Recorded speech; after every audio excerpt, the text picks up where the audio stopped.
여러분, 오늘 이 다니엘서 7장은 세 개의 환상으로 구성되어 있어요. 다니엘서의 구조는 여러분이 익숙한 다니엘과 세 친구들의 소위 말하는 역사 이야기가 1장부터 6장까지 나오고 7장부터 마지막 12장까지는 역사 이야기가 아니라 환상과 계시를 주시는 말씀이에요. 요즘처럼 이렇게 기록된 성경의 이 말씀이 기록되어서 우리에게 전해지던 시대가 아니기 때문에 그 시절에 많은 선지자들이 하나님의 음성을 환상을 통해서 오늘 우리가 계시의 말씀을 받는 것처럼 그렇게 받은 거죠. 그죠? 나라를 잃고 포로로 잡혀가서 모든 소망이 다 무너진 그 언약 백성들에게 하나님이 환상을 통해서 약속의 계시의 말씀을 주시는 거죠. 여러분, 어떤 면에서 신앙생활이라는 게 뭡니까? 눈에 보이는 대로 살지 않고 눈에 보이지 않는 약속의 말씀을 붙들고 사는 것이 믿음 생활의 핵심이라 할 수 있잖아요. 그죠? 나라를 잃어버려서 가시적인 성전이 다 무너졌는데 그 아무 소망이 없다고 생각하는 그 언약 백성들에게 하나님은 환상, 요즘 우리말로 하면 계시의 말씀을 가지고 그 백성을 믿음으로 살도록 붙들고 격려하고 있는 것이죠. 여러분, 오늘 본문에 등장하는 이 세 개의 환상, 세 개의 환상은 재밌게도 1장부터 6장까지에 나오는 모든 꿈에 대한 것은 다 다니엘이 해석하는데 7장부터 나오는 환상은 다니엘이 해석을 못해요.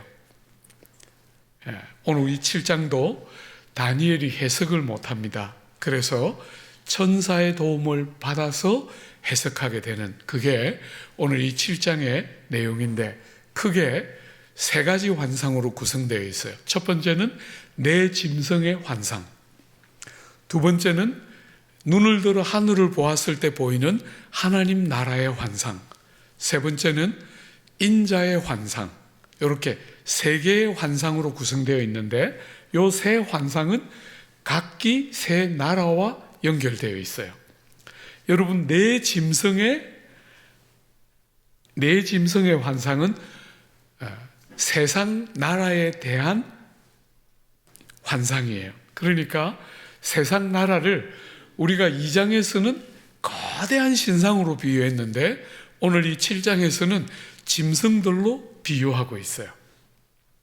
두 번째, 하나님 나라. 그죠? 우리가 눈을 들어 이렇게 딱 봤을 때 하늘의 환상이 보이는 그것은 하나님 나라이지요.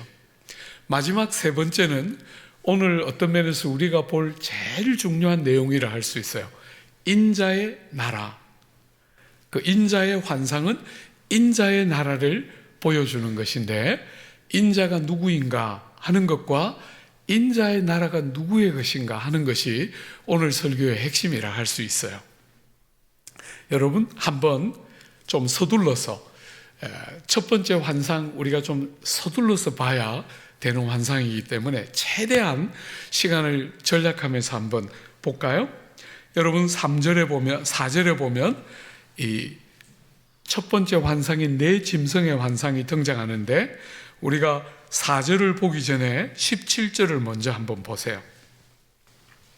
15절부터 보면 좋은데 나 다니엘이 중심에 근심하여 내 머릿속의 환상이 나를 번민하게 한지라 내가 그 곁에 모셔 선 자들 중 하나에게 나아가서 이 모든 일의 진상을 물으매 그가 내게 말하여 그 일의 해석을 알려주며 이르되 이 내 큰 짐승은 세상에 일어날 내 왕이라. 여러분, 다니엘이 환상을 해석을 못하고 옆에 모셔선 자에게 물으니까 옆에 모셔선 자가 설명해 줍니다. 그죠? 첫 번째 환상인 내 짐승은 세상에 일어날 내 왕이에요. 왕 혹은 제국으로 표현할 수 있겠죠. 그죠? 한번 그런 문제의식을 갖고 4절 한번 보세요. 첫째는 사자와 같은데 독수리의 날개가 있다. 여러분, 첫 번째 짐승은 사자같이 생겼는데 독수리 날개를 가지고 있어요. 그러니까 이런 환상의 제일 중요한 것은 상징이잖아요. 그죠? 뭘 상징하는가? 여러분, 이 사자는 짐승의 제왕이에요. 독수리는 새의 황제입니다. 그죠? 그러니까 두 황제를 합쳐놓은 것. 그러니까 2장의 비유에 우리가 그 큰 신상에 비교해 보면 뭐에 해당된다고 보면 틀림없겠어요? 금머리에 해당되는 바벨론 제국을 말하는 것이겠죠. 그죠? 두 왕이 합쳐져 있는 거예요. 두 번째, 여러분 5절에 보면 또 보니 다른 짐승, 곧 둘째는 곰과 같은데 그것이 몸 한쪽을 들었고 그 입에 이 사이에는 새 갈빗대가 물렸다. 여러분, 새 갈빗대, 입에 물려있는 새 갈빗대는 이 제국이 정복한 대표적인 나라들이에요. 말하자면 리디아, 바벨론, 애굽을 정복하면서 큰 제국을 일으킨 나라. 곰에 비유되면서 몸의 한쪽을 들었어요. 한쪽은 발을 땅에 딛고 한쪽은 들었다. 이걸 학자들이 다양하게 해석하지만 시간이 없기 때문에 제가 생각할 때는 연합국인데 한쪽이 더 강하고 한쪽이 더 약한 것을 그렇게 표현하고 있는 게 아닌가. 그냥 저는 그렇게 빨리 해석해보면 어디입니까? 메데 바사 제국, 이렇게 생각하면 되겠죠. 그죠? 메데 바사. 6절 한번 보세요. 그 후에 내가 또 본즉 다른 짐승 곧 표범 같은 것이 있는데 그 등에는 새의 날개 넷이 있고 그 짐승에게 또 머리 넷이 있으며 권세를 받았더라. 여러분, 표범은 아주 날랜 짐승이잖아요. 아주 빠른 짐승이거든요. 세상을 정복하는데 굉장히 빠르게 세상을 정복한 제국. 거기다가 뒤에 날개까지 달려 있으니까, 4개의 날개가 달려 있으니까, 안 그래도 빠른 표범이 날개를 달고 있으니까 굉장히 빠른 속도로 세상을 정복한 제국. 어디입니까? 헬라입니다. 그죠? 알렉산더가 인도 국경까지 제국을 팽창하는데 걸린 시간은 10년이에요. 그렇게 빠른 시간에 그렇게 넓은 영토를 정복한 제국은 알렉산더가 그 시대에 가장 먼저입니다. 그리고 알렉산더가 인도 국경까지를 딱 정복하고 났을 때 열병이 걸려 죽게 돼요. 열병이 걸려 죽자 제국이 4쪽으로 쪼개지게 돼요. 오늘 본문에 보면 머리 넷이 그 짐승에게서 나와서 권세를 받았다 할 때 제국이 4쪽이 쪼개어지면서 상당 기간 그 4쪽이 로마에 의해서 정복되기 전까지는 상당 기간 지속되게 돼요. 그죠? 그러니까 세 번째는 헬라 제국, 이렇게 하면 되겠죠? 첫 번째 환상의 제일 중요한 게 4번째 짐승이에요. 여러분, 우리가 2장에서 본 것의 질서를 따르면 4번째는 로마인데 이번에는 그렇진 않아요. 그런데 한번 이 4번째 짐승이 지금 제일 핵심이거든요. 한번 여러분, 우리가 4번째 짐승 보기 전에 19절 한번 보세요. 이 다니엘이, 환상을 해석하지 못하는 다니엘이 궁금해서 옆에 모셔선 자에게 물었던 핵심 질문이 4번째 짐승에 대한 거예요. 19절에 보면 이에 내가 넷째 짐승에 관하여 확실히 알고자 하였으니 곧 그것은 모든 짐승과 달라서 심히 무섭더라. 그 이는 쇠요 그 발톱은 노시니 먹고 부서뜨리고 나머지는 발로 밟았다. 이 넷째 짐승이 다니엘이 딱 봐도 첫 번째, 두 번째, 세 번째 짐승이 핵심이 아니고 4번째 짐승이 지금 제일 중요한 짐승이라는 것을 다니엘이 느낀 거죠. 그죠? 그래서 질문을 4번째 짐승에 대한 질문을 하고 있고, 우리가 읽지는 않았지만 오늘 본문 읽은 부분 뒤에 나오는 대부분의 내용은 넷째 짐승에 관한 내용이에요. 이 넷째 짐승이 어떤 짐승인가 하는 게 오늘 첫 번째 환상의 굉장히 중요한 내용이에요. 눈여겨 한번 보십시오. 조금 낯설죠? 이런 내용들이 여러분들이 다루어보기가 쉽지 않은 주제이기 때문에, 그래도 강사가 와서 낯선 음식 한번 먹는다고 생각하고 조금만 따라오면 여러분이 본문을 금방 이해하고 해석할 수 있어요. 한번 넷째 짐승이 뭔가 한번 눈여겨보십시오. 7절입니다. 내가 밤 한상 가운데 그 다음에 본 넷째 짐승은 무섭고 놀라우며 매우 강하며 또 쇠로 된 큰 이가 있어서 먹고 부서뜨리고 그 나머지를 발로 밟았으며 이 짐승은 전에 모든 짐승과 다르고 또 10뿔이 있더라. 내가 그 뿔을 유심히 보는 중에 다른 작은 뿔이 그 사이에서 나더니 첫 번째 뿔 중에 셋이 그 앞에서 뿌리까지 뽑혔으며 이 작은 뿔에는 사람의 눈 같은 눈들이 있고 또 입이 있어 큰 말을 하였더라. 여러분, 넷째 짐승이 지금 핵심인데 첫 번째 환상에서는 요 넷째 짐승 중에서도 작은 뿔, 한 작은 뿔이 핵심이에요.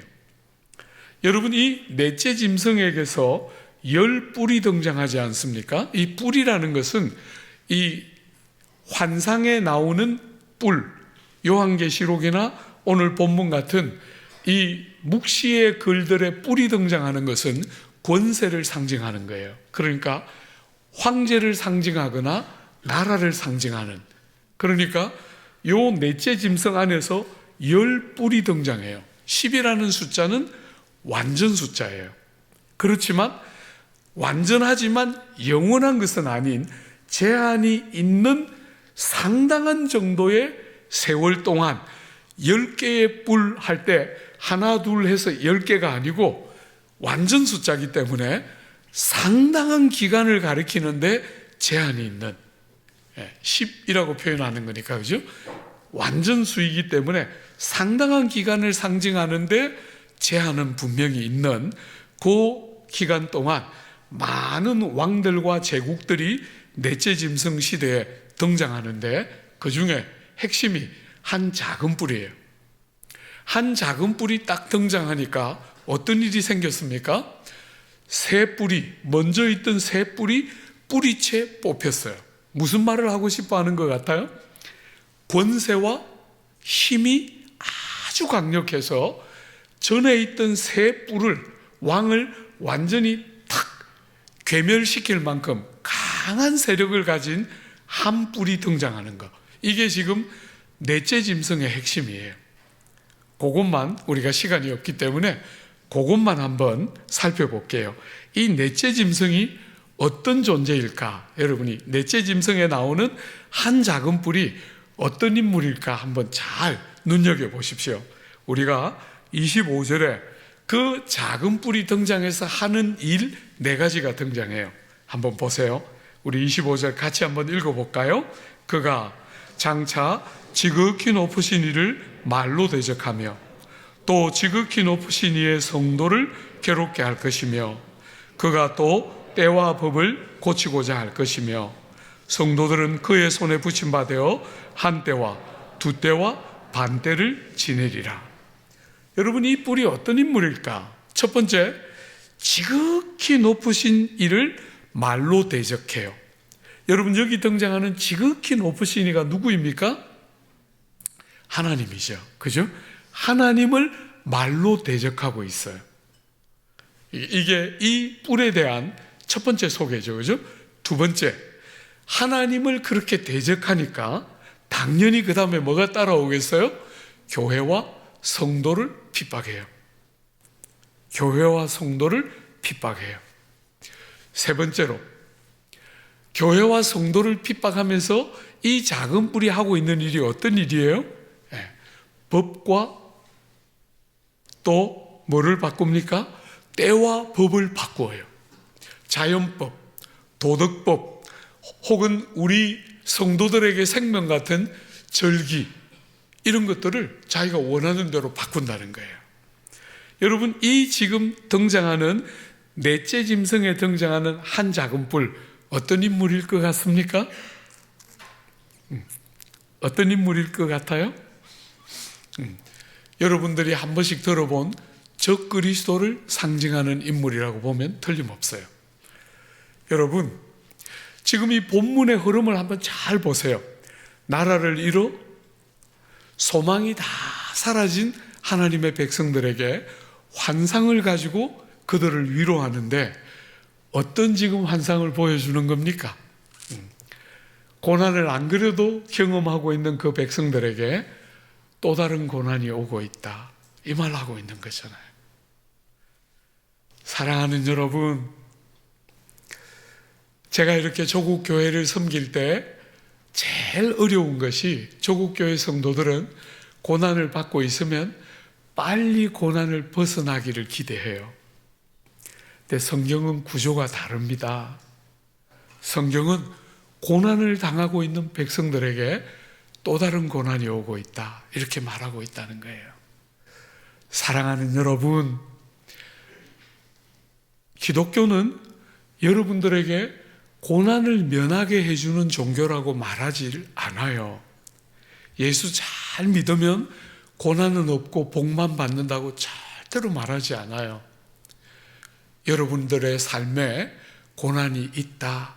기독교는 언제나 여러분의 삶에 고난이 있고 예수 믿는 것 때문에 남들이 안 당해도 되는 고난을 당한다. 이게 성경이 말하고 있는 메시지 중에 하나예요. 여러분이 신약 성경 마태복음부터 요한계시록까지 성도와 고난이라는 주제를 빼면 여러분이 신약을 읽을 수 없을 만큼 신약 전체를 지배하는 핵심 주제는 성도와 고난이라는 주제가 핵심적인 주제 중에 하나예요. 그런 면에서 제가 조국교회를 볼 때 조국교회의 제일 연약한 부분은 고난을 해석할 줄 모르는 것. 이렇게 많은 사람들이 세상을 살면서 고난을 받는데 고난을 해석할 줄 모르는 성도로 조국교회가 사람들을 기르고 있는 것이 제일 제가 보는 모자람 중에 하나예요. 여러분, 나이를 먹기 전에 상대적으로 젊은 시절은 불쌍한 사람이 불쌍했어요. 나이를 조금씩 먹으니까 사람으로 죄 중에 이 땅에 왔다는 것이 얼마나 아픈지가 보여요. 존재 자체가, 그 사람이 겪는 고난도 아픔이지만 사람으로서 이 불완전한 상태로 죄 중에 태어났다는 게 얼마나 아픈가 하는 주제가 세월이 갈수록 더 많이 보여요. 사랑하는 여러분, 성경은 여러분이 예수 잘 믿으면 고난을 면하게 해준다고 말하지 않습니다. 예수를 잘 믿어도 여러분의 삶에 고난이 있습니다. 여러분, 제가 성경을 늘 연구하면서 이렇게 깨닫는 건데, 성경은 짝이 있어요. 짝. 사랑이라는 단어하고 늘 짝해서 나오는 단어가 뭔지 아세요? 사랑. 사랑은 시간이 없어서 답부터 가르쳐 드릴게요. 여러분은 더 갈구고 싶은데 그럴 수가 없어서. 여러분, 사랑은 너무 놀랍게 사랑이라는 주제가 나올 때 언제나 같이 나오는 주제가 죽음이에요. 사랑은 세상 사람들이, 제가 이렇게 평생 쭉 목회를 하면서 살면서 세상 사람들이 정말 모르는 게 사랑을 정말 모른다. 사랑은 여러분이 살아있는 상태로 할 수 없어요. 사랑은 반드시 죽음과 짝을 하게 돼요. 자기 부정, 자기 희생, 자기 깨뜨림이 없이는 사랑을 못합니다. 사랑은 여러분과 저는 죄 중에 태어났기 때문에 우리가 생각하는 사랑은 자기를 기쁘게 하는 사랑밖에 없어요. 근데 성경이 가르치는 정말 저 사람을 바르게 사랑하는 것, 그것은 자기를 깨뜨리지 않으면 할 수 없어요. 그래서 여러분들이 유명한 요한복음 3장 16절에 하나님이 세상을 이처럼 사랑하사 어떻게 하셨어요? 독생자를 주셨어요. 어디에 주셨어요? 죽도록 내어주시는 거잖아요. 그죠? 로마서 5장에 가면 우리가 아직 죄인 되었을 때, 우리가 아직 원수 되었을 때, 우리가 아직 연약할 때에 그리스도께서 우리를 위하여 돌아가심으로 우리에게 대한 자기의 사랑을 확정하셨다, 이렇게 말해요. 하나님이신 그분이 우리를 사랑하는 증거를 확실히 드러내기 위해서 돌아가셨다는 거예요. 전능하셔서 능치 못함이 없는 그분이 죽어야만 우리같이 미련한 자들이 사랑을 깨닫고 알게 된다는 거예요. 제자들이 얼마나 안 바뀌어요, 그죠? 주님이 기적도 행하시고 주님이 가르치는 교훈의 능력도 있고 얼마나 탁월한데도 제자들은 주님이 돌아가실 때까지 안 바뀌어요. 오른쪽에 누가 앉나 왼쪽에 누가 앉나 전부 그것에만 관심이 있고 제자들의 관심은 전혀 주님의 교훈을 제대로 못 받아들여요. 주님이 십자가에 달려 돌아가시고 성령이 오시자 제자들은 변화되게 돼요. 그죠? 사랑은 죽음과 짝하고 있어요. 오늘의 주제라 할 수 있는 고난하고 짝하는 단어는 뭘까요? 고난. 여러분, 성경이 고난이라는 주제를 신약 성경 마태복음부터 요한계시록까지 다 다루는데 그 중에서도 고난이라는 주제를 핵심적으로 많이 다루고 있는 대표적인 신약 성경 하면 뭘 여러분 말할 수 있겠어요? 어느 교회 가서 이렇게 질문했더니 욥기 이러더라고요. 욥기는 구약이잖아요. 그 말고 신약 중에서 고난을 많이 다루고 있는 단어, 그 성경 뭘까요? 이렇게 조용하니까. 와우. 요한계시록이죠. 그죠? 요한계시록은 미래를 알아맞추는 게 목적이 아니에요. 고난을 통과하는 하나님의 사람들을 위로하고 고난이란 주제를 어떤 눈으로 봐야 하는지를 가르치고 있는 거죠. 사랑하는 여러분, 성경에 고난이라는 주제가 나올 때 사랑의 죽음처럼 짝하는 단어가 뭔지 혹시 아시나요? 이건 정말 어려운 거니까 여러분이 몰라도 풍성한 거 아니에요. 절대로 그렇게 말 안 할 테니까 한번 대답 한번 해봐요. 여러분, 성경이 고난이라는 주제를 다룰 때 같이 나오는 단어 뭘까요? 조금 더 크게. 믿음. 좋은 대답이지만 제가 원하는 답은 아니에요. 또 인내. 고난은 인내를, 인내는 연단을. 그죠? 모든 것은 인내라는 과정을 거치지 않고는 여러분의 신앙의 세계는 열리지 않아요. 굉장히 중요한 주제지만, 그리고 초대교회에 제가 지난주에 굉장히 사랑하는 목사 친구 있어요. 저하고 나이도 같고 한 번씩 보는 되게 아끼고 사랑하는 친구가 저한테 책 하나 추천했는데 인내의 발효라는 책을 추천했어요. 아직도 안 읽었기 때문에 내용을 설명할 수는 없는데 그 제목만 해도 벌써 마음이 확 이렇게 와닿아요. 인내가, 성도들은 인내하는 과정을 거쳐서 발효되면서 숙성되면서 성숙하고 자라가는 거죠. 그죠? 초대교회의 경건의 아주 중요한 요소 중에 하나가, 오늘 현대는 믿음, 소망, 사랑에만 자꾸 초점을 맞추지만 인내야말로 초대교회 성도들의 제일 핵심 중에 하나였다. 이게 그 책의 중요한 교훈 중에 하나라 친구가 저한테 소개해 줬어요. 읽고 다음에 혹시 있으면 자세히 좀 한번 읽어봐도 됩니다. 그런 책은 인내의 발효, 굉장히 좋은 책인 것 같아요. 아직 안 읽었지만 제목 자체가 벌써 굉장히 매력적이에요. 그렇지만 제가 원하는 답은 아니에요. 사랑하는 여러분, 한 번만 더 우리가 답하면 고난이라는 주제와 짝하고 있는 신약의 단어 뭘까요? 영광. 대부분이 영광 생각하죠. 그죠? 답은 아니지만 좋은 대답이에요. 여러분, 너무 놀랍게 고난이라는 주제를 다룰 때 신약 성경은 언제나 기쁨이라는 주제와 맞붙어 있어요.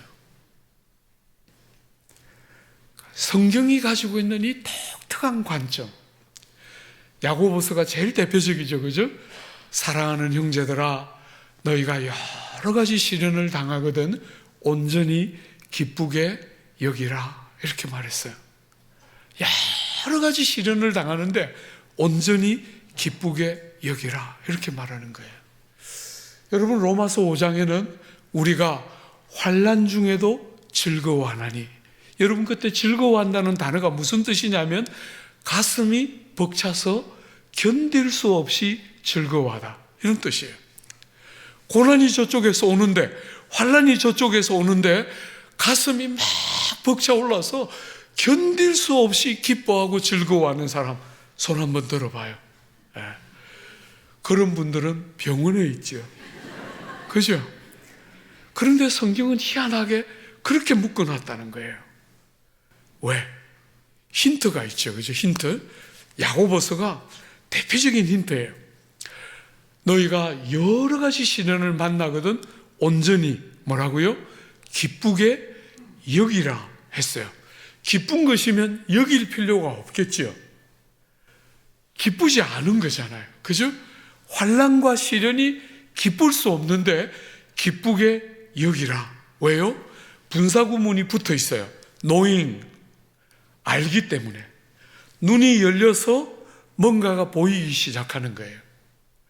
고난이 기쁠 사람은 아무도 없는데도 고난이 올 때 기쁘게 여길 수 있는 것은 알기 때문이에요. 알기. 뭘 아는 거예요? 고난이 고난의 얼굴을 가진 하나님의 은혜의 또 다른 선물인 줄을 알기 때문에. 사랑하는 여러분, 우리 예수께서 땅에 오셔서 우리의 모든 죄짐을 다 대신 지시고 죄가 여러분과 저의 삶에 가져온 모든 비참과 불행을 다 대신 경험하심으로 우리들에게 우리의 삶에 죄와 죄로 말미암은 비참을 거두어 가신 거잖아요.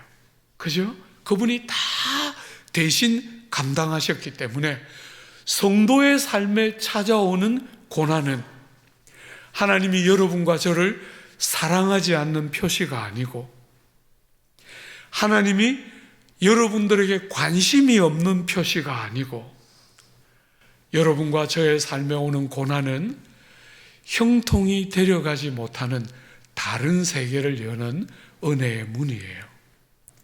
그래서 성경은 고난 중에 기뻐하라 그렇게 말하는 거예요. 사랑하는 여러분, 여러분이 모든 위대한 세기들을 다 보면 초대교회, 조국교회의 초창기 그 모든 시기들을 다 보면 하나같이 교회가 왕성하게 일어나던 시대의 공통점이 뭡니까? 고난받던 시대예요. 요한계시록의 7교회 중에 칭찬을 받는 2교회, 스무나 교회와 빌라델비아 교회가 등장하는데 스무나 교회의 특징이 뭐예요? 고난받는 교회예요. 고난받는 교회. 희한하게 성도들은 고난을 통과하는데 희한하게 세상처럼 그런 결과가 오는 게 아니라 고난 때문에 망하거나 실패하거나 하지 않고 고난이 새로운 은혜의 문을 여는 거예요. 형통이 데려가지 못하는 놀라운 은혜의 문을 열게 돼요. 여러분 혹시나 교회에 여러분이 존경하고 사랑하는 분들이 계십니까? 저분 정말 닮고 싶어요. 그런 분 한번 가까이 가서 들어봐요. 하나같이 고난을 통과한 사람들일 거예요. 고난 없이 만들어지지 않습니다. 하나같이 고난 없이 만들어지지 않아요. 세상 사람들은 결혼을 잘해서 행복하게 알콩달콩 사는 걸 좋아하지만 저는 목회를 이렇게 오래 하면서 40년 목회하면서 정말 쓸데없다는 생각 많이 해요. 부부싸움도 하고 서로에게 깊이 상처도 받고 정말 사랑할 수 없어서 몸부림치면서 아내로 남편으로 서로를 깊이 받아내고 상대를 하나님이 나에게 주신 배필로 하나님이 짝주어 지신 것을 사람이 나누지 못할지다 하는 그 말씀 딱 붙들고 안 맞는 것 같은데 뭔가 이렇게 우리는 왜 이렇게 조화롭지 못할까 한 번씩 낙심도 하고 다치기도 하는데 절대로 그런 나를 신뢰하지 않고 하나님을 딱 붙들고 낙심함이 없이 신실하게 아내와 남편에게 충성스럽게 사는 게 뭔지, 여러분들이 부부 생활에 제일 중요한 게 뭔지 너무 몰라요. 제가 이렇게 한 번씩 집회를 가면 여러분들이 이번에 저를 만나서 무슨 느낌이 듭니까? 약간 벨라지요? 제가 여러분이 익숙한 어떤 이야기를 제가 잘 안 하고 여러분이 익숙한 가치의 어떤 것들을 자꾸 건드려요. 조금 벨라요. 사랑하는 여러분, 그런 설교하니까 한 번씩 벨란 집사님들이 한 번씩 찾아와서 목사님, 저는 목사님이 무슨 말씀하는지 알아요. 저는 하나님 주신 은혜 간증으로 하려면 책 3권은 써야 돼요. 한 권으로는 안 돼요. 이런 별난 사람들 한 번씩 오면 제가 마음속으로 막 군시렁대요. 아이고, 또 별난가 하나 왔구나. 저렇게 별나게 하고 돌아가서 애 안 먹이는 거 내가 본 적 없다. 간증은 숱하게 하는데 애 먹이는 사람 숱하게 만났어요. 40년 목회하면서. 별명도 제가 지어줬어요. 마징가제트, 무쇠팔, 무쇠다리. 도저히 변화되지 않는 무쇠팔, 무쇠다리, 마징가제트. 고생 많이 했어요. 여러분, 제가 약간 좀 잘 웃는 편이잖아요. 우리 성도들이 한 번씩 저보고 말해요. 우리 목사님 별로 고생도 못하고 우리같이 좋은 성도들 만나서 행복하시지요? 이렇게. 그러면 제가 정색을 하고 이렇게 눈을 맞춰서 말해요. 네가 내 성도인데? 놀랍게도 못 알아들어요. 네가 내 성도인데 내가 그렇게 행복하다고? 이렇게 아무리 말해도 못 알아들어요. 우리 목사님은 저렇게 미소가 좋은 거 보면 고생은 없는 것 같아. 목회가 진짜 행복한. 그런 게 어디 있어요. 많이 울었죠. 사람 사랑하는 것보다 더 어려운 것이 뭐가 있겠어요. 많이 울었어요. 정말 말할 수 없이 많이 울었어요. 사랑하기 너무 힘들어서. 그런데 그렇게 어려울 때마다 하나씩 하나씩 꺼풀이 이렇게 벗겨지는 거예요. 아, 나는 내가 살아있는 채로 어떤 한 인격을 사랑할 수 있는 존재가 아니구나. 엄마 없이 컸기 때문에 아내를 만났을 때 얼마나 사랑해주고 싶었는지 몰라요. 제가 하나님 앞에 기도했어요. 아내를 딱 만났을 때 하나님, 엄마 안 주신 거 용서해 드립니다. 엄마 안 주신 거 용서해 드립니다. 그런데 저 사람을 안 주시면 무슨 일이 있을지 모르겠습니다. 기도인지 협박인지 제가 했어요. 주님께. 그만큼 좋았어요. 그런데 만나서 결혼을 하고 3개월 딱 되니까 바닥이 다 드러나는 거예요.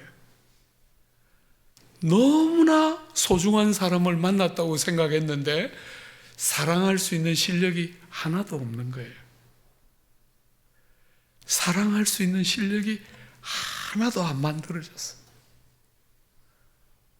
그 사람이 무슨 말을 할 때 알아듣지를 못하더라고요.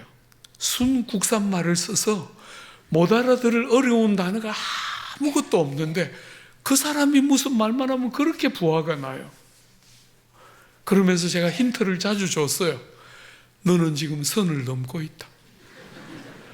네가 조금만 더 넘어오면 무슨 일이 일어날지 나는 모르겠다. 이런 힌트를, 말을 못하니까 말하면 싸우게 되니까 힌트를 다양한 형태로 주면서 불편한 기색을 역력하게 드러내면서 나쁜 짓을 하는 저를 얼마나 많이 봤는지 모르겠어요. 사랑하는 여러분, 세상은 너무나 쉬워요. 좋은 사람 만나면 사랑 그냥 되고, 자식 잘 기르면 자식 훌륭하게 자라고 너무 쉬워요. 근데 여러분이 실제로 살면서 겪어보면 이 소중한 사람도 사랑이 안 되는 거잖아요. 그죠? 아픔을 겪으면서 사랑을 배우고 이렇게 소중하게 길렀는데 정말 안 먹고 안 자고 안 쓰면서 자식들에게 쏟아부어서 길렀는데 이것들이 자라서 위아래로 훑어보면서 해준 게 뭐 있냐 그럴 때는 그냥 그것을 그냥 그래서 제가 우리 자매들에게 말해요. 창문 열고 던지라. 그런 것들 아무리 길러도 소용없으니까 한 번씩 짜증나면 창문 열고 던지라. 그 나쁜 것들.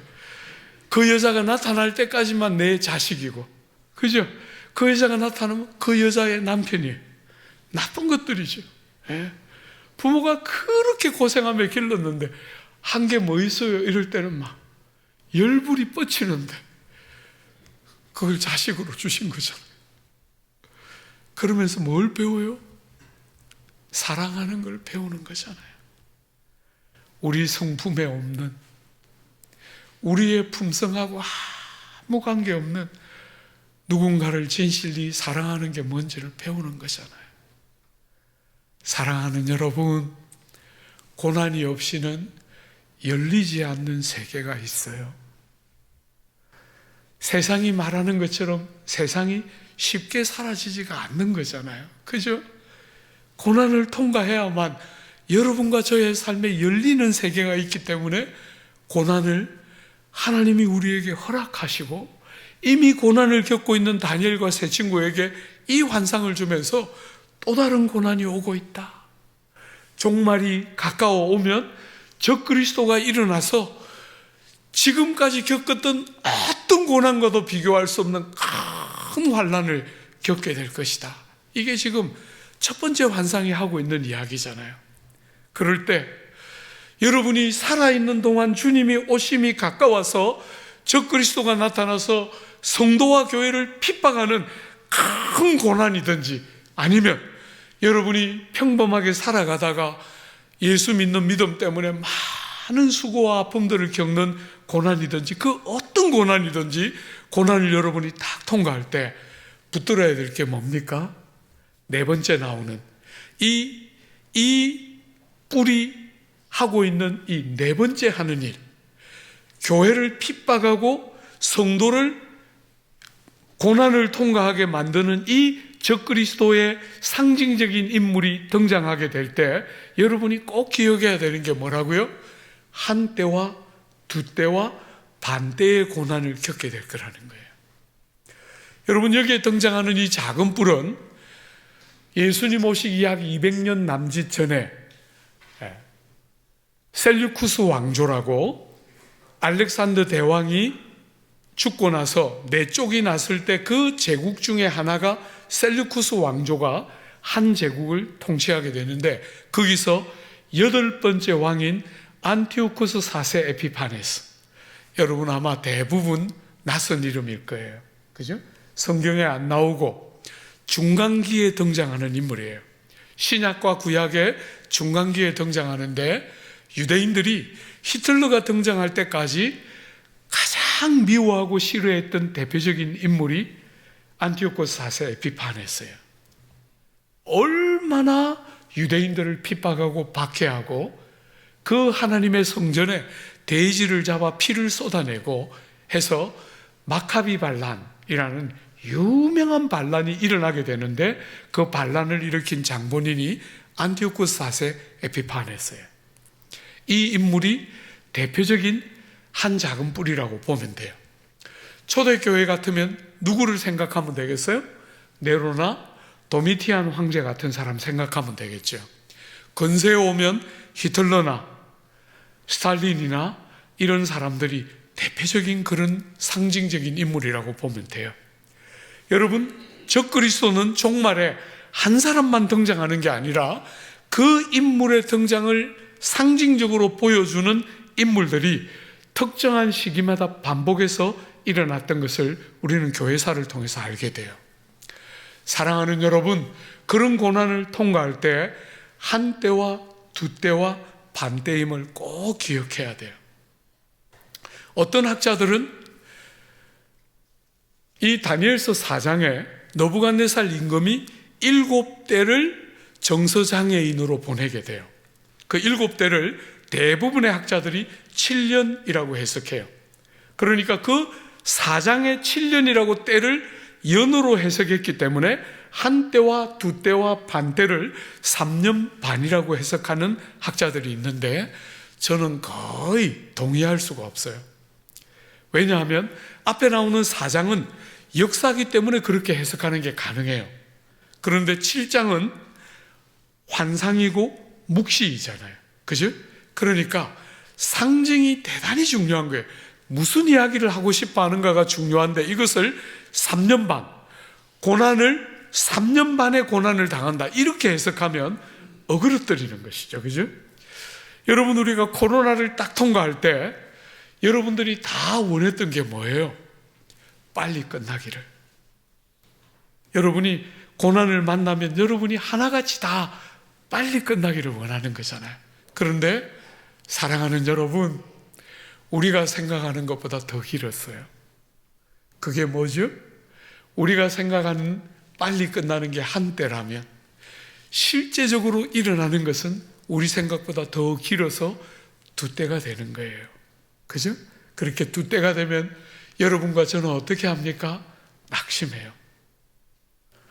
마음을 다치고 낙심하고 넘어지려고 하게 되는데 그 백성의 연약함을 아시는 하나님이 때를 단축하세요.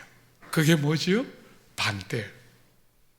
그러니까 여러분이 종말의 큰 환난이든 혹은 예수 믿는 일상의 삶에서의 환난이든 환난을 당할 때 여러분이 딱 붙들어야 할 게 뭐예요? 환난은 하나님이 정하신 때를 벗어날 수 없다는 것을 딱 붙드는 거예요.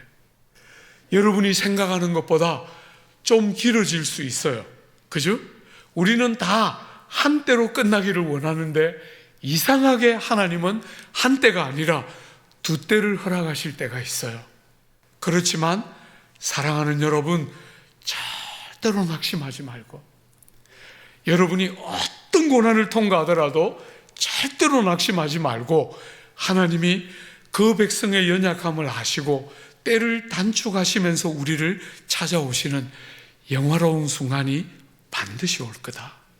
이 일이 하나님 손 바깥에서 일어나고 있는 것이 아니라 하나님이 정해놓은 시간의 테두리 바깥을 넘어갈 수 없다는 사실을 딱 붙들고 절대로 낙심하지 않아야 해요. 성도가 낙심하면 세상은 소망을 잃게 돼요. 여러분과 저는 삶의 어떤 순간에도 우리는 낙심하지 않고 하나님의 눈을 가지고 사물을 보면서 이 고난이 어떻게 크고 힘든 고난일지라도 하나님이 정하신 때의 테두리를 절대로 벗어나지 못하는 고난인 줄 딱 붙들고 낙심하기 천만인 여러분의 연약한 상태를 넘어가지 말고 믿음으로 딱 붙들어서 이 고난이 끝나는 때가 반드시 올 것이라고 딱 붙들고 싸워야 해요.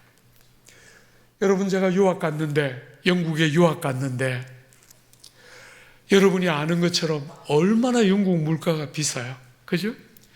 돈을 끌어모아서 모을 수 있는 데까지 다 가져갔는데 어느 날 돈이 거의 다 떨어졌어요. 월세를 내는데 월세도 못 낼 만큼 돈이 거의 다 떨어졌어요. 제가 기도하러 골방에 들어가서 기도했어요. 하나님, 부흥사들은 이럴 때 돈 주셨다 그러던데 좀 줘보세요. 이렇게 기도 간절히 하고 나왔어요. 주셨겠어요? 안 주셨겠어요? 안 주셔요. 네, 안 주셔요. 네. 두 번째 또 기도하러 들어갔어요. 여러분, 제가 생각하는 것보다 때가 늦어지면 늘 병이 도져요. 제가 하나님 앞에 삐딱하게 그때 35살이었는데 삐딱하게 하나님 앞에 기도했어요. 시가 다르지요? 주는 시가 있고 어떤 시는 안 주는데 나는 안 주는 시에 속해 있지요?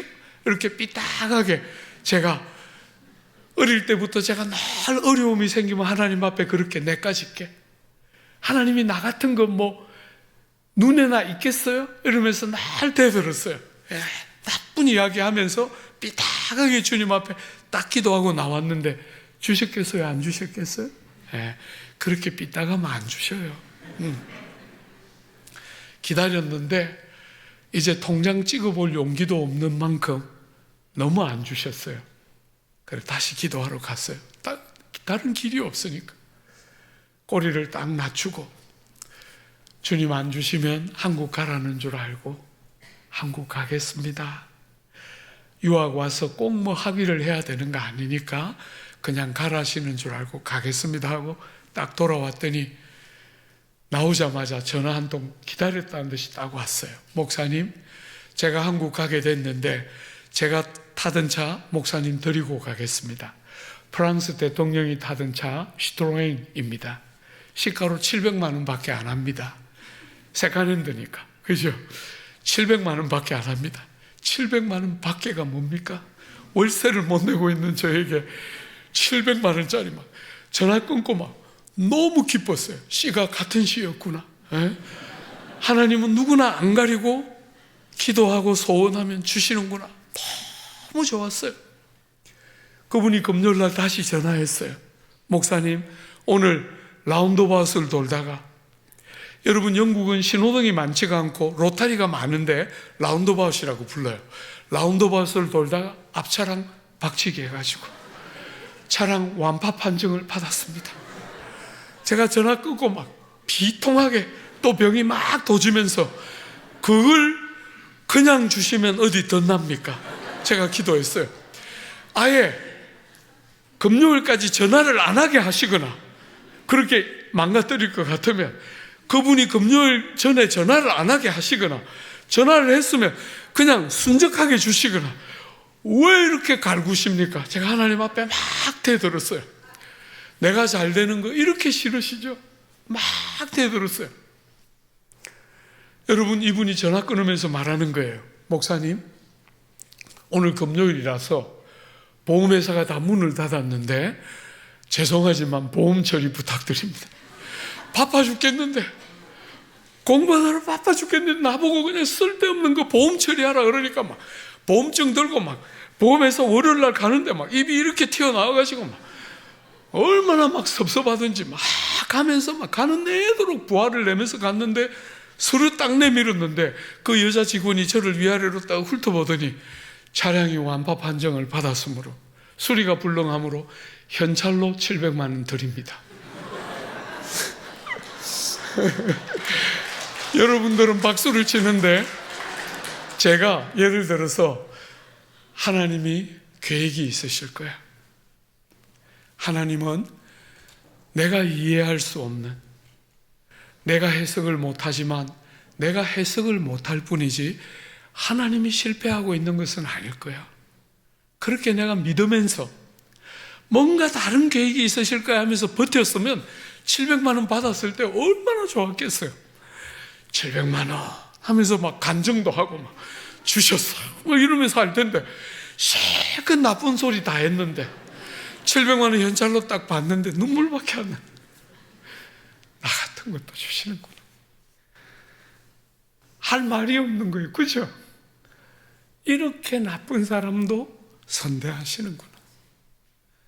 자격이 좀 있어서 믿음으로 잘 버티고 막 또 기다리고 막 실망 안 할 거예요.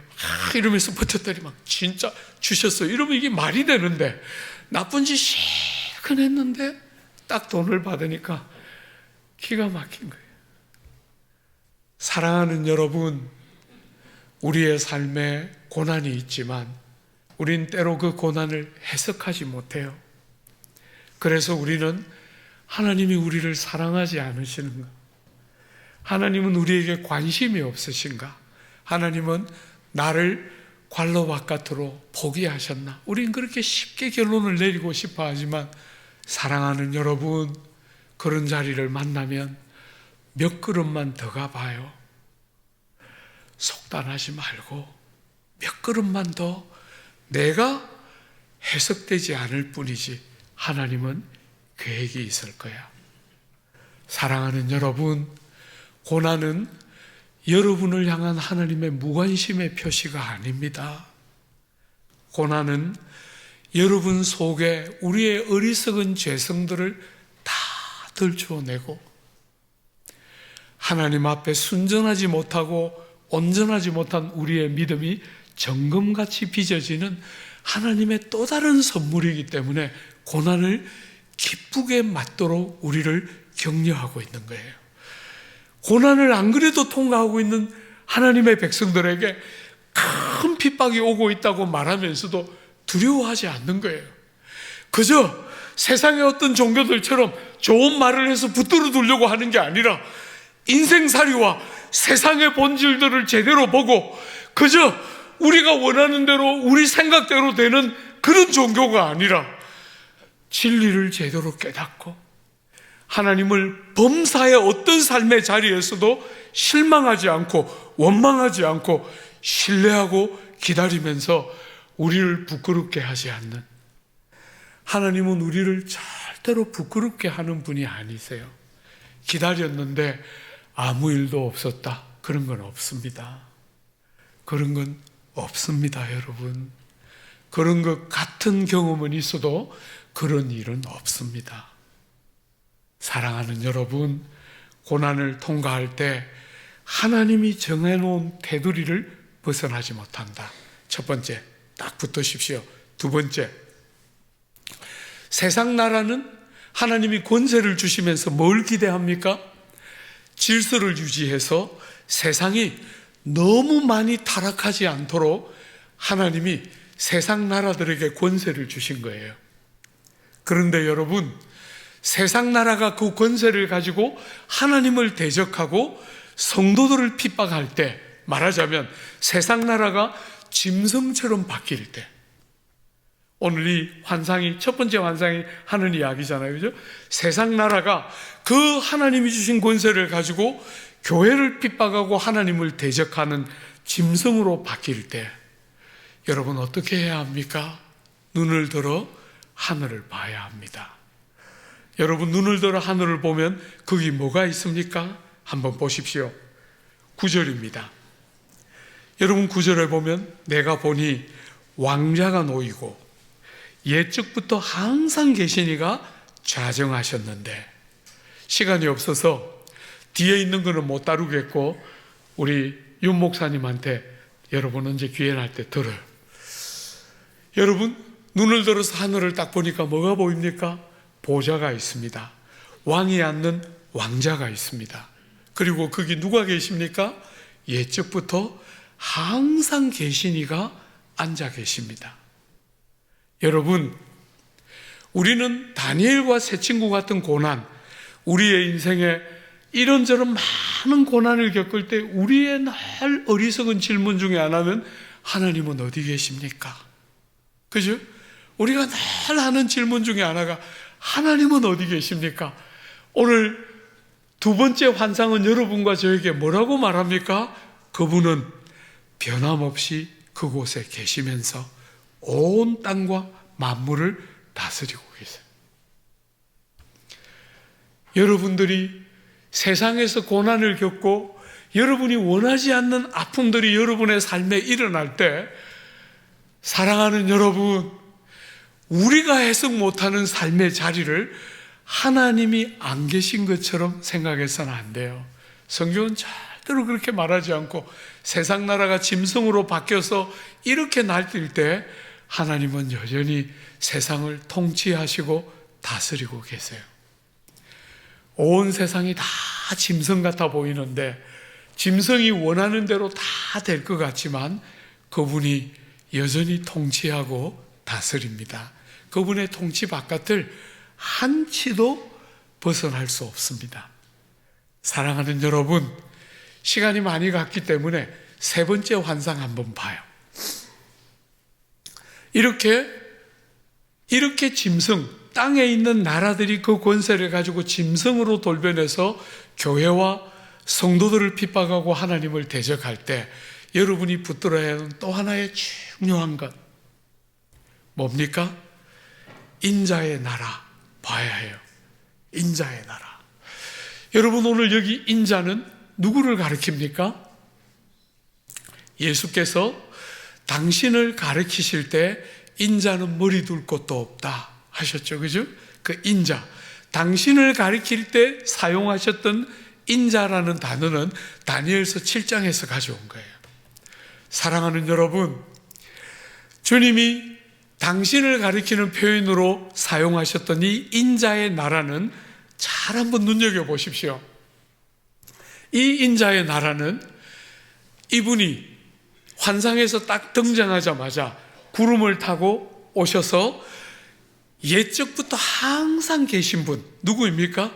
두 번째 환상에 등장하셨고 꾸준히 없었던 적이 없으셨던 바로 그 하늘, 우리 하나님, 그분에게로부터 인도함을 받아서 뭐 하고 있습니까? 한번 보십시오. 13절입니다.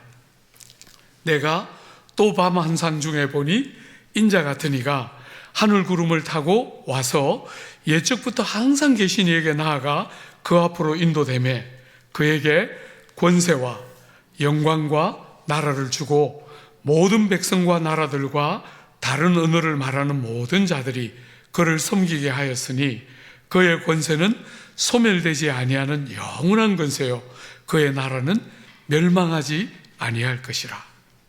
우리가 아침에 보았던 2장에서 나오는 주제가 반복됩니다. 그죠? 영원하고 망하지 않는 나라. 그 나라를 인자가 와서 아버지 하나님께 받는 게 세 번째 환상이에요. 여러분, 이 인자의 나라라고 불리는 이 인자의 나라가 어떤 나라인가 하는 게 핵심인데, 사랑하는 여러분, 인자라고 부를 때 이 배경에서 보면 무엇을 지금 대조하고 있는 겁니까? 짐승의 나라와 인자의 나라를 대조하고 있어요. 짐승은 물어뜯고 약탈하고 억압하고 착취하고 강탈하는 구조를 보여주는 것이라면, 인자의 나라는 사랑하고 섬기고 희생하고 종이 되는 그분이 가지고 오신 은혜가 통치하는 다른 질서를 상징적으로 보여주는 이름이 인자의 나라이죠. 그죠? 우리가 어제 보았던 것처럼 세상 나라와 그분의 나라가 대조되는데, 여러분이 오늘 주목해서 봐야 되는 것은 이 인자의 나라가 누구의 것인가 하는 거예요. 여러분, 인자의 나라가 누구의 것입니까? 한번 보십시오. 여러분, 인자의 나라 18절, 제일 먼저 18절 한번 보십시오. 같이 한번 읽어볼까요? 지극히 높으신 이의 성도들이 나라를 얻으리니 그 누림이 영원하고 영원하고 영원하리라. 여러분, 그 인자의 나라, 영원토록 망하지 않고 쇠하지 않는 짐승들의 나라는 그 권세를 가지고 물어뜯고 핍박하고 권세를 부렸는데도 때가 되면 망하고 때가 되면 사라지고 때가 되면 없어지는데, 사랑하는 여러분, 영원히 망하지 않고 그 거대한 신상을 무너뜨렸던 손대지 않은 돌처럼 영원하도록 온 땅을 가득 채우는 이 인자의 나라는 누구의 나라라고 말하고 있습니까? 지극히 높으신 이의 성도들이 나라를 얻는다는 거예요. 사랑하는 여러분, 제가 조국교회 성도들을 생각할 때 제일 못 누리는 것 중에 하나, 여러분과 제가 이 땅을 사는 동안 고난을 통과하는데, 질고를 경험하는데, 해석되지 않는 슬픔을 경험하고 사는데, 사랑하는 여러분, 마침내 여러분과 저를 기다리는 게 뭐라고요? 영원한 나라, 쇠하지 않는, 국권을 빼앗기지 않는 나라에 그분과 함께 영원토록 왕노릇하는 것이 여러분과 저를 기다리고 있는 우리의 궁극적인 그림이 그 그림이라는 이야기를 이 세 번째 환상은 하고 있는 거예요. 조금만 더 보세요. 여러분, 22절 한번 보십시오. 같이 한번 읽어볼까요? 22절, 옛적부터 항상 계신 이가 와서 지극히 높으신 이의 성도들을 위하여 원한을 풀어주셨고 때가 이름에 성도들이 나라를 얻었더라. 때가 되자 성도들이 나라를 얻는다는 거예요. 지금은 고난을 통과하고 있는데, 지금은 핍박을 받고 있는데, 지금은 짐승들이 그 권세와 능력을 가지고 무릎뜯고 아픈 일을 경험하고 있는데 사랑하는 여러분, 그 성도들에게 환상을 보여주면서 나라를 성도들이 얻을 것이다, 이렇게 말하고 있다는 거예요. 사랑하는 여러분, 마지막으로 27절 한번 보세요. 27절에 한 번만 같이 읽어볼까요? 나라와 권세와 온 천하 나라들의 위세가 지극히 높으신 백성에게 붙임바 되리니 그의 나라는 영원한 나라이라. 모든 권세 있는 자들이 다 그를 섬기며 복종하리라. 사랑하는 여러분, 여러분과 저에게 구주가 이 땅에 오셔서 고난 보셨잖아요. 그죠? 구주가 고난을 통과하신 것처럼 여러분과 저도 이 땅을 사는 동안 우리의 삶에 고난이 있어요. 구주가 고난 보신 세상에 여러분이 이 땅을 사는 동안 우리도 구주처럼 고난이 있어요. 그런데 그 구주께서 고난을 통과해서 영광으로 들어가신 거잖아요. 여러분, 세상은 하나같이 태어나고 죽었다, 이게 세상을 묘사하는 일반적인 방식인데, 우리 구주를 묘사하는 요한계시록의 표현은 그런 표현이 아니에요. 돌아가셨으나 살아나셨다. 이게 구주에 관한 세상과 다른 예수에 대한 표현의 핵심 중에 하나예요. 세상은 태어났다가 때가 되면 죽어요. 여러분과 저도 육체를 따라서 때가 되면 우리는 죽게 돼요. 그런데 그게 여러분과 저의 마지막 이야기가 아니에요. 잘 기억하십시오. 여러분이 고난을 통과할 때 절대로 쉽게 불평하고 원망해버리고 끝나지 말고 잘 붙드십시오. 고난의 때는 여러분의 믿음이 정금같이 빚어지면서 여러분이 정말 예수 믿는 사람이라는 사실이 온 천하와 사람들에게 드러나는 너무너무 중요한 시간들이에요. 여러분과 저는 병아리가 아닙니다. 여러분, 우리는 닭의 날개 아래 있어서 꼬딱꼬딱 조는, 그 햇볕을 맞으면서 꾸벅꾸벅 조는 병아리가 아니에요. 여러분과 저는 독수리 새끼들입니다. 그래서 주님은 우리를 쉬운 길, 편한 길, 좋은 길로 기르지 않아요. 주님은 우리를 독수리 날개로 업어서 높은 곳에 가서 우리를 떨어뜨려요. 그러면 죽는다고 여러분과 저는 날개짓을 하면서 안 떨어지려고 발부둥 치는데 안 떨어질 수 없는 거잖아요. 그죠? 근육이 아직 만들어져 있지 않기 때문에. 그런데 여러분, 떨어질 때 되면 주님이 이렇게 받아서 다시 여러분과 저를 저 높은 장공에 데리고 올라가는 거잖아요. 때 되면 또 떨어뜨리세요. 여러분과 제가 독수리처럼 자라기를 원하는 것이에요. 여러분, 제가 제자들 교회라는 젊은이들이 많은 교회를 목회했을 때, 남서울교회 오기 전에 제자들 교회라는 아이들까지 쳐서 한 1000명 정도 되는 과히 크지 않은 교회를 목회했는데, 그때 아이들이 너무너무 많이 태어났어요. 여러분, 중등부와 고등부는 나누지도 못한 교회인데 너무 젊은이들이 대부분이고, 약 1000명 정도 되는 성도들 가운데 저보다 나이 많은 사람은 20명도 안 되던 굉장히 젊은 교회를 오랫동안 담임했는데, 그 교회를 섬길 때 아이들이 하여튼 그냥 주보에 늘 광고가 어느 집에 아들 낳았습니다, 어느 집에 딸 낳았습니다, 이게 주보 광고의 날 메인 광고예요.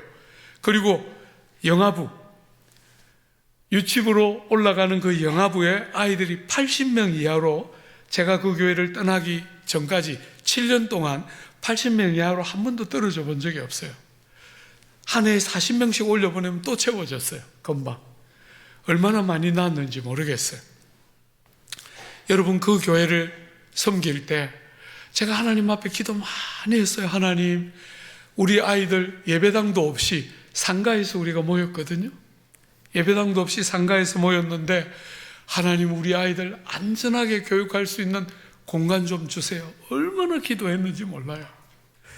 주님이 저를 데리고 저기 남산에 데리고 가셔서 얘야 저거 다 너 거야 이렇게 말씀하셨어요. 기도하면 제가 기도했어요. 주님 저는 그렇게 욕심이 많지 않습니다.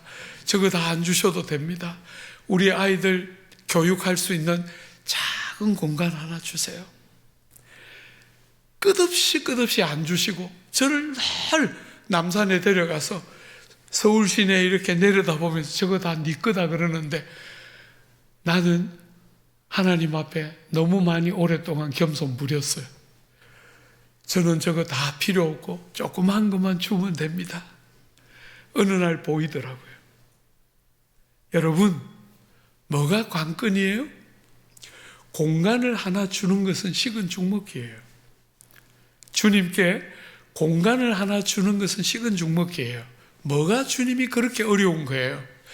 죄 중에 태어나서 삶의 어떤 자리든지 하나님을 신뢰하는 믿음으로 사는 근육이 만들어져 있지 않은 여러분과 저를 믿음으로 살게 만드는 것이 제일 어려운 주제인 거예요.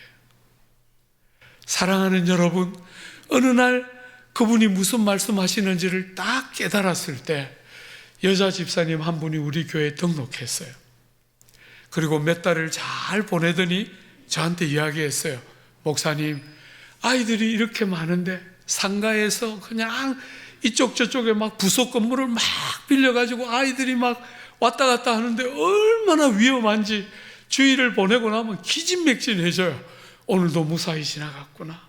그렇게 고통하던 때 그 여자 집사님이 저한테 와서 목사님, 우리 아이들 너무 위험하니까 우리 남편이 아무개 고등학교 교장인데 학교 빌려서 쓰면 어떻겠어요?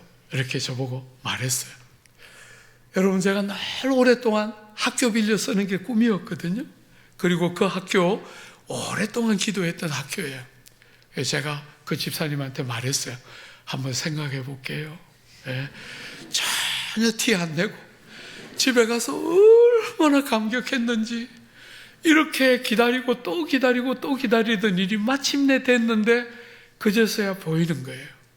공간 주는 것은 식은 죽먹기인데 믿음으로 하나님을 신뢰하고 기다리는 걸 만드는 게 이렇게 쉽지가 않은 거잖아요. 여러분, 제가 그렇게 사랑하고 수고했던 그 젊은이들이 많은 교회, 그 교회는 상가에 우리가 모일 때 기둥이 10몇 개 박혀 있는 교회예요.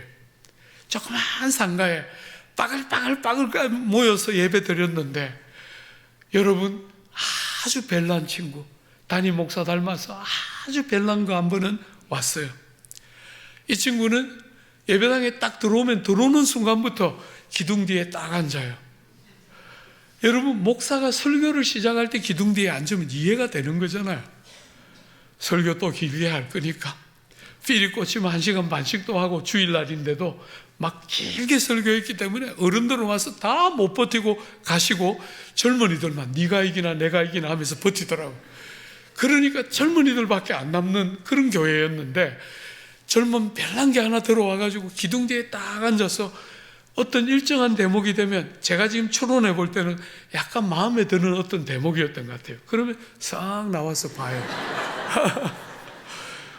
그리고 또 어떤 순간이 되면 쓱 들어가요. 내가 저분의 심기를 뭘 건드렸나? 이런 설교하는데 막 스트레스 막 만땅으로 받으면서 막 설교하면서 한 번씩 힌트를 줬어요. 얘야, 우리 교회에서 나가서 걸어서 5분만 가면 오륜교회라는 좋은 교회가 있고 거기서 차를 타고 5분만 더 가면 그쪽 방향으로 가면 임마누엘 교회라고 크리스탈로 지은 교회가 있고 거기서 반대로 차로 5분만 가면 너무나 유명한 교회, 엄청나게 큰 교회, 명성교회라는 교회가 있고 거기서 대각선으로 10분만 가면 광성교회라는 또 유명한 엄청난 교회가 있는데 왜 거기 안 가고 여기 와서 그 기둥 뒤에 있니? 아무리 힌트를 줘도 걔는 절대로 교회를 옮길 생각을 안 하고 힌트를 여러 번 줬어요. 좋은 교회 주변에 널려 있다. 아무리 힌트를 줘도 교회는 안 바꾸고 기둥대에 딱 와서 언제 나오는지 모르겠어요. 진짜 이때쯤 나오겠지 싶으면 안 나오고, 지금은 왜 나왔을까 싶을 때 나와서 심기를 막 건드린 진짜 불편한 게 하나 있었는데, 마음속에 저건 교회 좀 안 옮기나? 이런 생각하면서 날 그 아이 보고 있었는데, 어느 날 마음에 깨달음이 이렇게 딱 오더라고요. 지금은 저렇지만 우리 예수 우리를 위하여 목숨 드렸는데 저 아이가 안 바뀌는 것은 불가능할 거다 하는 신뢰가 딱 생기니까 이 녀석이 들어갔다가 한번 나오면 너무 예쁜 거예요. 옛날에 스트레스가 만땅으로 딱 생기면서 얘가 뭐 때문에 나왔지? 이렇게 생각했는데 그 생각은 하나도 안 나오고 나왔구나. 너무 기쁜 거예요. 저렇게 뺀질뺀질하게 온 교회가 다 아는 저 뺀질이가 어느 날 온 교회가 다 알도록 장렬하게 전사하는 날이 올 거다. 그래서 온 교회가 하나님의 능력에 능치 못함이 없구나 하는 것을 온 교우들이 눈으로 보듯이 주시는 영광스러운 날이 있을 거다 하는 게 딱 믿어지니까, 희한하게 그 녀석이 똑같이 나갔다 들어갔다 하는데 스트레스가 안 되고 때가 오고 있구나 이런 생각이 드니까, 그래 장렬하게 전사하는 날이 올 거야. 물론 저는 전사하는 걸 못 보고 왔습니다. 남서울교회로. 그렇지만 사랑하는 여러분, 여러분이 고난을 통과할 때 고난이 여러분의 마지막 이야기가 아닙니다. 고난을 통과할 때 예수께서 고난을 거쳐서 영광에 들어갔던 것처럼 하나님이 여러분과 저를 창조하실 때 하늘 위에 있는 것과 땅 아래에 있는 모든 것들을 다스려 지키게 하자 하고 여러분과 저를 다스리는 자로 지으신 거잖아요. 죄가 들어오면서 우리의 하나님의 영광과 형상을 따라 지어진 여러분과 저의 형상의 영광이 깨뜨려지고 다스리는 자의 자리에 있다가 죄의 종노릇하고 세상의 종이 되고 욕망의 종이 되고 사망의 종이 되는 어리석은 우리의 삶에 구주가 다시 오셔서 하나님 나라를 여시면서 우리에게 창조의 목적에 걸맞는 다스리는 자로의 회복을 고난을 통과하고 있는 하나님의 백성들에게 환상 중에 보여주시면서, 너희를 기다리고 있는 것은, 너희가 지금 통과하고 있는 고난이 너희들의 마지막 이야기가 아니고 너희를 기다리고 있는 것은 고난을 통과하면서 정금같이 빚어지면서 욥이 말했던 것처럼 주님에 대해서 귀로 듣기만 하였더니 눈으로 배움나이다 하고 고백했던 욥처럼 여러분과 저의 삶의 멸망이 아니라, 심판이 아니라, 진노가 아니라, 사랑하는 여러분, 예수께서 우리를 위하여 그 모든 것들은 다 대신 받으셨기 때문에 여러분과 저에게 오는 고난은 형벌이 아니라 영광으로 가는 하나님의 또 다른 은혜의 복됨인 줄 딱 믿음으로 붙들고 낙심하지 말고 절대로 냉소하지 말고. 여러분, 저는 조국 교회를 이렇게 한 번씩 다니면 마음을 되게 아픈 게 조국 사회 구석구석에 냉소가 있어요. 다 해봤는데 안 되더라. 믿어봤는데 안 되더라. 많은 사람들 속에 흐르는 냉소를 저는 봐요. 안 됩니다. 여러분, 안 됩니다. 여러분과 저는 그렇게 부르고 있지 않아요. 세상의 소망을 다 잃어버리고 낙심할 때 우리는 하나님의 환상을 다 붙들고 약속을 딱 붙들고 세상이 보지 못하는 것을 보고 세상이 듣지 못하는 것을 들으면서 우리를 부끄럽게 하지 않으실, 지금은 주님처럼 우리도 고난을 통과하고 있지만 때가 되면 말할 수 없는 영광이 구주의 대속의 은혜를 따라 우리를 기다리고 있는 것을, 주님 안에서 본 그 귀한 진리가 우리의 경험으로 그대로 이루어질 날이 틀림없이 올 것들을 딱 붙들고, 이렇게 냉소하고 이렇게 다치고 낙심하는 조국 땅에 여러분 한 사람 한 사람을 통해서 위로와 소망과 살리는 영광과 부요가 여러분의 삶에서부터 있는 곳곳으로 흘러가는 은혜의 부흥과 회복의 역사. 고난을 통과했지만 절대로 이것이 마지막이 아니고 우리를 기다리는 영광이 그분과 함께 영원토록 왕노릇하는 것이 우리를 기다리고 있는 것 다 붙들고 이김이 우리의 것인 줄 알고 지지 않고 담대하게 믿음의 길을 달려가는 귀한 성도들, 귀한 교회 되어주시기를 기대하고 축복합니다.